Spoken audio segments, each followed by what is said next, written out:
जय मसीह की। आप सभी का हिंदी होप चैनल में मैं स्वागत करती हूं और आपके साथ मैं अपने पैनल मेंबर्स का भी स्वागत करती हूं। सबको जय मसीह की। मेरा नाम शशि सिंह है। सबको जय मसीह की। मेरा नाम सिमरन मसीह सिद्धू है। आप सब दर्शकों को प्रभु की यीशु के पवित्र नाम में जय मसीह की। मेरा नाम एलिजाबेथ भारती है। आप सबों को जय मसीह की। मेरा नाम रिबेका सिंह है। इस अध्ययन में हमारे साथ जुड़े रहेंगे। हम आगे की तरफ बढ़े उससे पहले ये वक्त है कि हम अपने सिरों को झुकाएं और मैं गुजारिश करती हूँ सिमरन मैडम से कि मैम प्रार्थना में हमारी अगुवाई करें। आइए हम सब प्रार्थना में जाएंगे। धन्यवाद करते हैं पिता परमेश्वर इस सुंदर समय के लिए, जबकि हम आज पिता परमेश्वर आपकी नज़दीकी में आए। खुदाबाद आज हम पिता परमेश्वर इस लेसन के अध्ययन को पिता परमेश्वर आगे बढ़ाते हैं। खुदा बाप आप हम सब की अगुवाई करना और हमारे प्रिय दर्शकों के भी साथ होना, हम सबको समझ ज्ञान बुद्धि से भरना ताकि आपके वचन की गहराइयों को हम जान सके और दूसरों तक पहुंचा सकें। अपनी पवित्र आत्मा का मसा हम सब के ऊपर उड़ेलना। हमारी इस दुआ प्रार्थना को सुनना, कबूल करना मांगते आपके प्यारे बेटे यीशु मसीह के नाम से, आमीन। आमीन। धन्यवाद इस प्यारी प्रार्थना के लिए। जैसा कि आप जानते हैं कि हम चौथे त्रैमास की अध्ययन श्रृंखला में जुड़े हुए हैं और जो आज का अध्याय है, आज का जो पाठ है वो 10वां पाठ है जो हमसे कहता है सच्चा यहोशू। और याद वचन के लिए हम निकाल लें पहला कुरिन्थियों 10वां अध्याय और उसकी 11वीं आयत, जो इस प्रकार कहती है, अब ये बातें जो उन पर बीती हमारे लिए मिसाल हैं और हमारी चेतावनी के लिए लिखी गई हैं, जो दुनिया की व्यवस्थाओं के आखिरी वक्त में जी रहे हैं। अगर हम आगे बढ़े सबत और रविवार के वचन में, तो यहाँ पे लिखता है यहोशू की किताब को हम पढ़ रहे हैं, उसकी हम चर्चा कर रहे हैं। वहाँ पर जो उसने दिखाया है एक ऐसी वास्तविकता की वो बात करता है जो भविष्य को एक प्रतीक के रूप में हमें समझाने की कोशिश करती है। जैसे कि यहाँ पे आप देखिए कनान का जिक्र है। कनान को हम किस नाम से जानते हैं?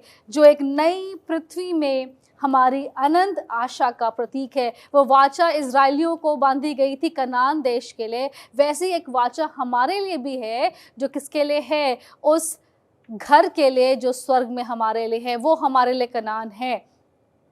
हम देखेंगे इस अध्ययन में कि यहोशू किस रीति से भविष्य की पूर्ति के लिए इशारा कर रहा है और किस प्रकार से हम प्रतीकों के रूप में, भविष्यवक्ताओं के द्वारा कही गई बातों के रूप में हम नए वचन को समझ सकते हैं। हम आते हैं रविवार के तरफ, जो कहता है बाइबल टाइपोलॉजी की बात करता है, प्रतीकात्मक तरीके से समझाने की बात करता है। प्रतिरूप शब्द का प्रयोग किया गया है। वो क्या है?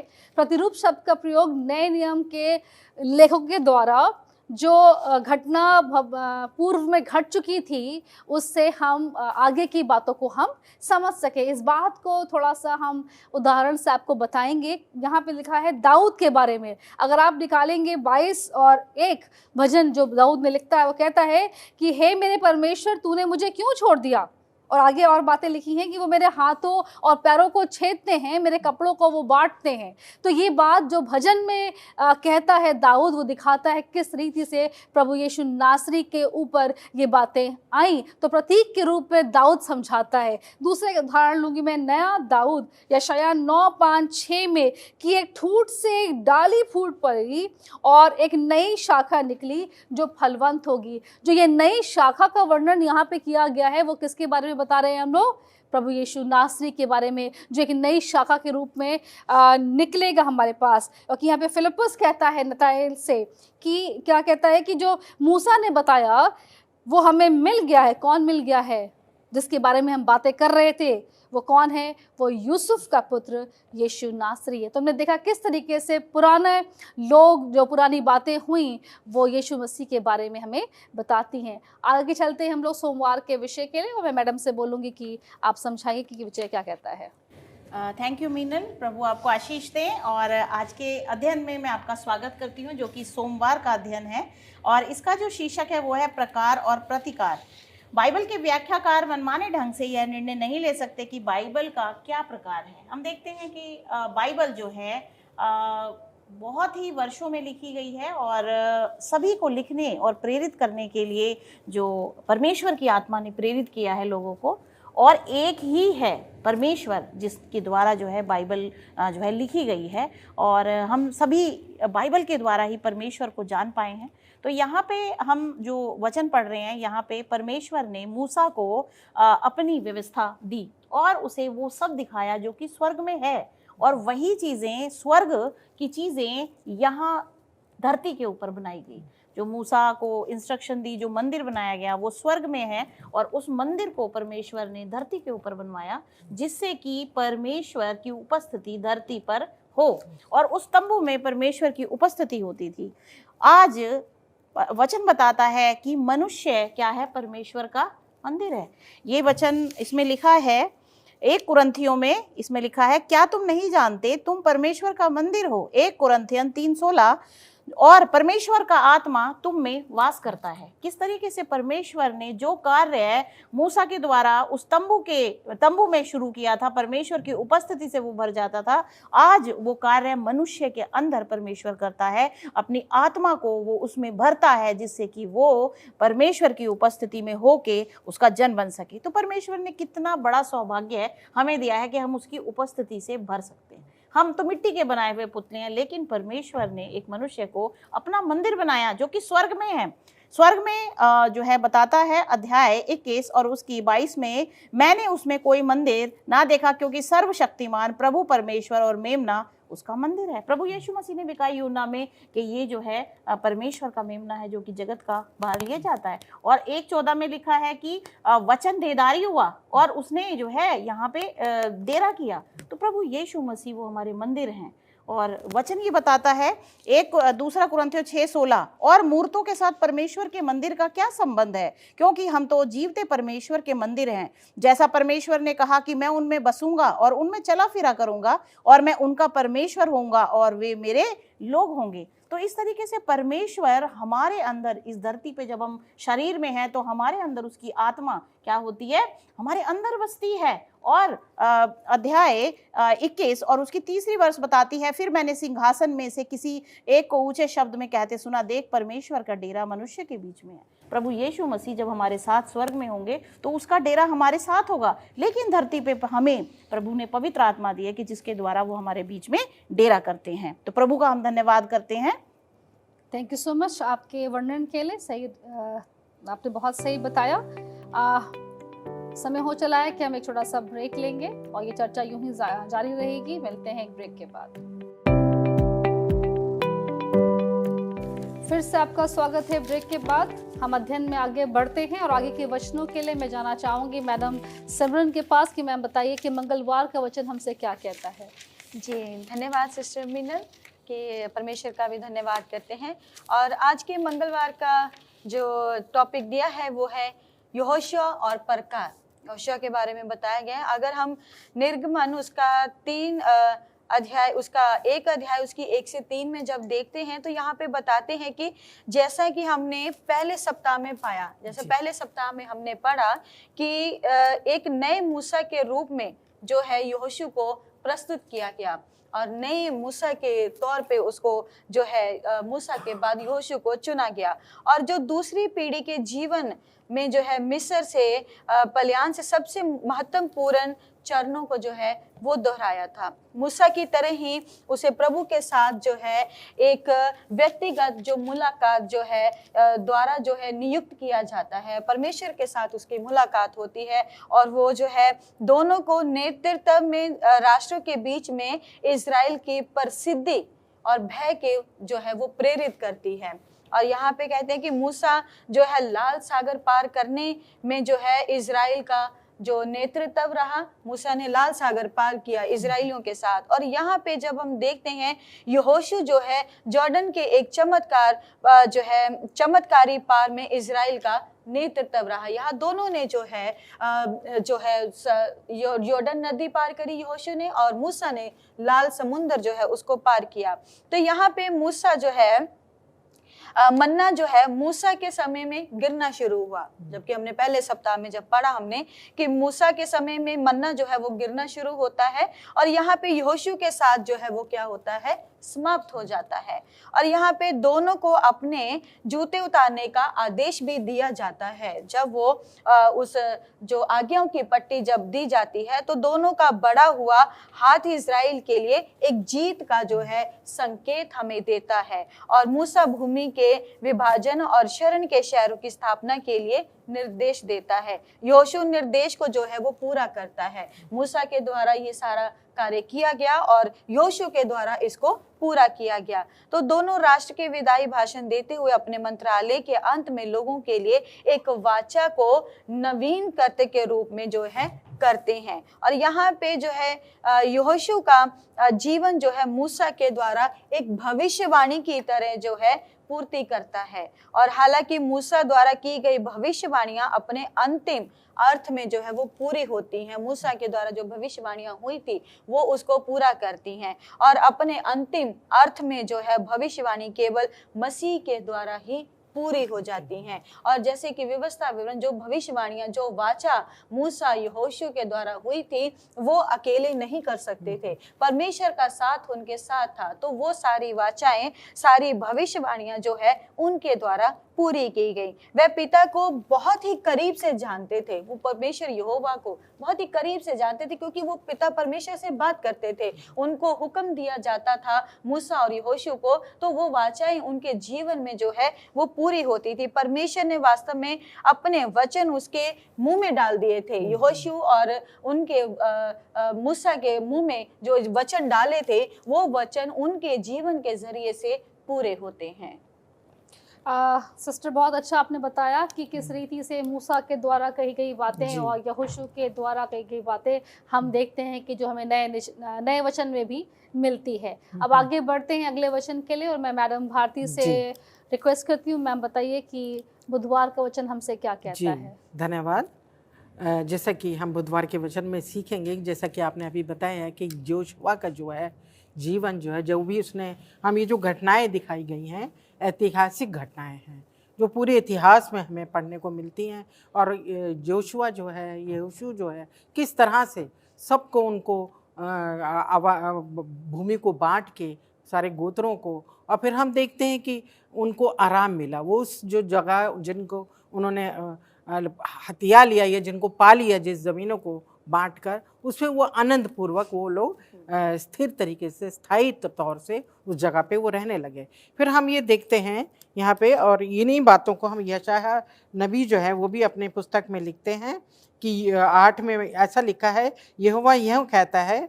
अगर हम चैप्टर 49 उसके 8 वर्ष में इस तरह लिखा है, यहोवा यूँ कहता है, अपनी प्रसन्नता के समय मैंने तेरी सुन ली, उद्धार करने के दिन मैंने तेरी सहायता की है। मैंने तेरी रक्षा करके तुझे लोगों के लिए एक वाचा ठहराऊंगा ताकि देश को स्थिर करे और उजड़े स्थानों को उनके अधिकारों में दे दे। ये बातें जो हम देखते हैं, जैसे जो भूमियाँ थी वो उनको मिल गई और वो लोग स्थिर तरीके से उसमें रहने लगे, तो ये बातें यहाँ हम देखते हैं इन्हीं बातों को। और भी है, इन सब बातों की हम आभास जो हम देखते हैं भविष्यवक्ताओं द्वारा दिया गया। यीशु मसीह के सुसमाचार में मसीह के द्वारा आत्मिक आशीर्वाद ज्ञान विरासत के रूप में हमें नए इजरायलियों को दिया गया। नया नियम मसीह की वही सेविकाई है। मसीह यरदन नदी में बपतिस्मा लेते हैं और हम क्या देखते हैं कि वो लोग जो है नदी से पार होते हैं, सूखी भूमि में पार होते हैं। जोशुआ की जब इजरायलियों को लेके निकलता है वाचा के संदूक के साथ, तो हम क्या देखते हैं कि यीशु मसीह जो है भी जॉर्डन नदी में जो है बपतिस्मा लेते हैं और ऊपर से भविष्यवाणी होती है कि ये मेरा प्रिय पुत्र है। तो ये सब उन्हीं बातों को हम देखते हैं, आभास देखते हैं कि किस तरह से इन बातों का आभास हो रहा है। यरदन नदी में बपतिस्मे के द्वारा परमेश्वर की आवाज़ को सुनते हुए ये सब बातें एक महत्वपूर्ण योद्धा के रूप में मसीह को प्रस्तुत करती है। जैसे हम यहोशू को एक योद्धा के रूप में देखते हैं, वैसे ही जो है यीशु मसीह जो है वो भी एक महत्वपूर्ण योद्धा के रूप में हमें नज़र आते हैं और जो है दुनिया की बुराइयों से लड़कर विजय प्राप्त करते हैं। हाँ, ये हमें ये दिखाता है कि जैसे कि जब वो लोग थे कितनी इन्होंने भी लड़ाइयाँ लड़ी, बहुत सी मुदी पूजा और दुनिया की बुराइयां जो दूसरे देशों में कनान में देख रहे थे, उनसे लड़ाई लड़कर वो जो है उन्होंने उसको पाया। इसी तरह यीशु मसीह जब इस दुनिया में रहे, उन्होंने दिखाया कि किस तरह हम यहाँ की लड़ाइयों से लड़ी, शैतानी बातों से और बुराइयों से लड़के, और जो पाप अपने ऊपर लेके उन्होंने अपना बलिदान दिया और हमें एक योद्धा के रूप में विजय हासिल करके हमें जो है एक नया जीवन दिया है, एक उद्धार का जीवन दिया कि जब हम उस पर विश्वास करते हैं यीशु मसीह पे, तो हम उद्धार पाते हैं, उसमें हम पा लेते हैं उसको। हमें उसके विश्वास के द्वारा ये सब जो है पहले ही आभास कराया गया है कि ये यीशु मसीह का जीवन रहेगा। Thank you so much ma'am. जैसे जैसे हम इस श्रृंखला में आगे बढ़ रहे हैं, आज के पाठ में आगे बढ़ रहे हैं, हम देख रहे हैं कि जो बातें पुराने वचन में लिखी थी वो किस रीति से नए वचन में पूरी होती नजर आ रही हैं। अब समय हो चला है कि हम एक छोटा सा ब्रेक लेंगे, वापस जल्दी आते हैं थोड़ी सी देर में। धन्यवाद। ब्रेक के बाद फिर से आप सभी का स्वागत है और चर्चा में आगे बढ़ते हैं, और पाठ के आखिरी 2 वचनों के लिए हम मैडम रेबिका के पास जाएंगे। मैडम बताइए कि ये वचन हमसे क्या कहते हैं। आपका धन्यवाद मीनल जी। और गुरुवार का जो है टॉपिक दिया हुआ है, और ये शुक्रवार में भी जाता है टॉपिक, क्योंकि वहाँ पे टॉपिक नहीं मिलता। तो यहाँ पे लिखा हुआ यहोशू और हम, तो इसको हम देखेंगे। यहोशू नाम जो है देखा जाए इब्रानी तौर पे, इब्रानी भाषा में यहोशुआ, ओके, यहोशुआ को जो है जीसस को रेफ़र करता है, और यहोशू रेफ़र करता है ये नाम मूसा ने जोशुआ को यहोशू को दिया था।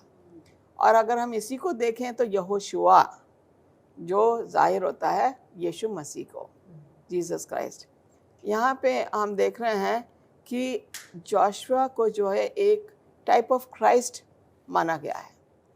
इसमें अगर हम देखें इब्रानियों 3-4 चैप्टर में, मैं इसको नहीं पढ़ूंगी, यहाँ पे लिखा हुआ है यहोशू ने इज़राइलियों को उनकी गुलामी से छुटकारा दिलाया और उन्हें जो है कनान देश पहुँचाया। उनको गुलामी से छुटकारा मिला और वो कनान देश चले गए। इसी प्रकार यीशु मसीह ने जो है हमें रास्तबाजी का रास्ता दिखाया, हमें हमारे पापों से छुटकारा दिलाया। तो इस तरीके से जो टाइप ऑफ क्राइस्ट है यहोशू और जीसस क्राइस्ट के लिए इसको कंपैरिजन किया गया है। इसका पैरेललिज्म अगर हम देखें तो यहोशू ने यरदन नदी को पार करा के इन्हें कनान देश ले गया। यीशु मसीह जो है हमें स्वर्गीय स्थान, स्वर्गीय कनान में ले जाएंगे जब इस दुनिया का खात्मा होगा। यहाँ पे हम देखें तो लिखा हुआ है यहाँ पे कि 2 तिमोथी 4:7 में, मैं उत्तम प्रतिस्पर्धा में लगा रहा और अपनी दौड़ मैं दौड़ चुका हूँ। पौलुस कह रहा है मैंने अपनी दौड़ ली है। अब कह रहा है मैंने विश्वास की रक्षा की है, अपनी उसने दौड़ ली। फिर कह रहा है प्रभु में स्थित होकर उसकी असीम शक्ति के साथ अपने आप को शक्तिशाली बना। हमें आज पौलुस ये बता रहा है कि हमें अपने आप को प्रभु में रह के अपने आप को शक्तिशाली बनाना है। प्रभु के बिना मैं कुछ भी नहीं, प्रभु के साथ मैं सब कुछ हूँ। तो यहाँ पे कह रहा है संपूर्ण कवच जो परमेश्वर ने हमें दे रखा है, हमें उसको धारण करना है। क्यों? क्योंकि हम शैतान के कब्जे में ना आए। कह रहा ताकि तुम शैतान की योजनाओं के सामने, क्योंकि हमारा संघर्ष मनुष्य से नहीं परंतु शासकों और अधिकारियों से है, जो कि ऑलरेडी शैतान के चुंगल में आ गए हैं। तो हमारा जो लड़ाई है वो बुराई की सच्चाई से, सच्चाई की बुराई से। और जब हम यहाँ देखते हैं शैतान की सेना समूची धरती पे फैल जाएगी, प्रकाशित वाक्य 20:9 में लिखा है। और आज क्या हो रहा है? शैतान की सेना सब जगह आर्मी फैली हुई है, कह रहा है, और वे संत जनों के डेरे और प्रिय नगरी को घेर लेंगे, किंतु आग उतरेगी और उन्हें निगल जाएगी। ये न्याय का समय है जबकि इस ज़मीन का खात्मा होगा, नए सिरे से पृथ्वी तैयार होगी। अब परमेश्वर का मंदिर मनुष्य के बीच में है, और उन्हीं के बीच घर बनाकर रहेगा, वे उसके प्रजा होंगे। हम पाप में हैं, लेकिन परमेश्वर का मंदिर हमारे बीच में है। कहते हैं तुम्हारा शरीर जो है क्या है, परमेश्वर का मंदिर है। 2 कोरिन्थियंस 3:18 में लिखा हुआ है, सो हम सभी अपने खुले मुख के साथ दर्पण में प्रभु का तेज का ध्यान करें। ओके, तो हम भी वैसे ही होने लगेंगे। Thank you so much ma'am, आपने बताया बहुत अच्छी तरीके से। आप सभी ने ये देखा कि किस रीति से यहोशू का जो जीवन था वो हमें प्रभु यीशु मसीह नासरी की याद दिलाता है। जिस रीति से यहोशू ने इजरायलियों को कनान देश तक पहुंचाया, उसी रीति से ये हमारा विश्वास है कि प्रभु हमें लेने आएगा और हम उसके साथ उठाए जाएंगे।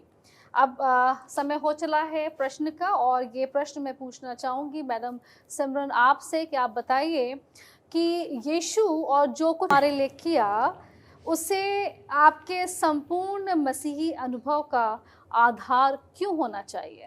जी, बहुत ही अच्छा प्रश्न आपने जो है तैयार किया है सिस्टर मीनल। हम परमेश्वर का धन्यवाद करते हैं। यहाँ पे हम देखते हैं कि जब व्यवस्था मूसा के द्वारा जो है की गई थी, परंतु जो है अनुग्रह और सच्चाई यीशु मसीह के द्वारा पूरी हुई, और यीशु मसीह के द्वारा वो है जो पहुंचाई गई।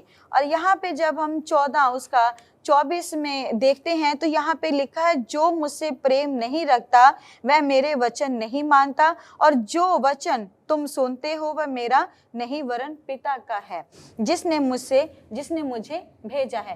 तो यहाँ पे ये स्पष्ट होता है कि यहोशू और मूसा जो है वो परमेश्वर की आज्ञाओं को, वचन को मानते थे। जो सारी भविष्यवाणियां, जो सारी व्यवस्था पूरी हुई है, वो हमें एक प्रभु यीशु मसीह के द्वारा एक सच्चाई और अनुग्रह हमारे जीवन में जो है वो केंद्रित करती हैं। तो हमें जो है यहाँ पे लिखा है कि जो मेरी बातों को नहीं मानता उसे क्या कहते हैं कि वह मेरे भेजने वाले की बात को भी नहीं मानता है। जब हम प्रभु यीशु मसीह के वचनों को नहीं मानेंगे या उसकी आज्ञाओं पे नहीं चलेंगे तो हमारा जीवन एक व्यर्थ जीवन है, क्योंकि हमने परमेश्वर को अपना तो लिया लेकिन उनकी आज्ञाओं पे, उनके वचन पे हम नहीं चले, तो हमारा जीवन एक व्यर्थ है। इसीलिए हमें ये तय करना है कि हम परमेश्वर की वाचाओं के ऊपर चलें, उनकी आज्ञाओं पे ऊपर चलें, ताकि हमारा जीवन भी जो है वो बचाया जा सके, ताकि हम जो है परमेश्वर के घर के लिए जो है तैयार किए जाएं। और ऐसे ही पिता ने जो है, यहोवा ने जो है यहोशू और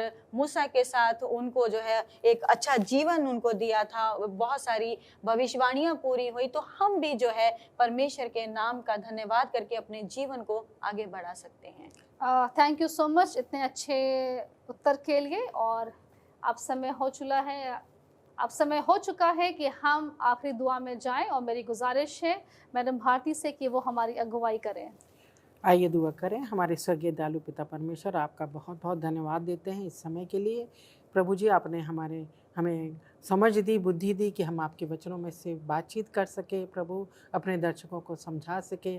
प्रभु, आपसे दुआ करते हैं कि आपका मार्गदर्शन हम सबके साथ बना रहे, हमारे दर्शकों के साथ भी बना रहे, ताकि जो आपकी गहरी बातें हैं और उन पर हम चल सके और उसे अपने जीवन में सच्चाई के साथ अपनाने वाले हमारे हो सके।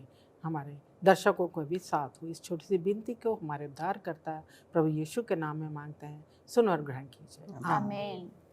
यहीं पे हमारा आज का पाठ ख़त्म होता है। जाने से पहले सिर्फ इतना कहना चाहती हूँ कि हमारी ये दुआ होगी हम सब के लिए कि परमेश्वर हमें अपनी बुद्धि से भर दे, ताकि उसकी गूढ़ बातें जो इस पवित्र शास्त्र में लिखी हैं वो हमें समझ में आ सके। हम इस अध्ययन श्रृंखला में यूं ही बने रहेंगे अगले सप्ताह भी। तो आपसे मिलते हैं अगले सप्ताह। धन्यवाद।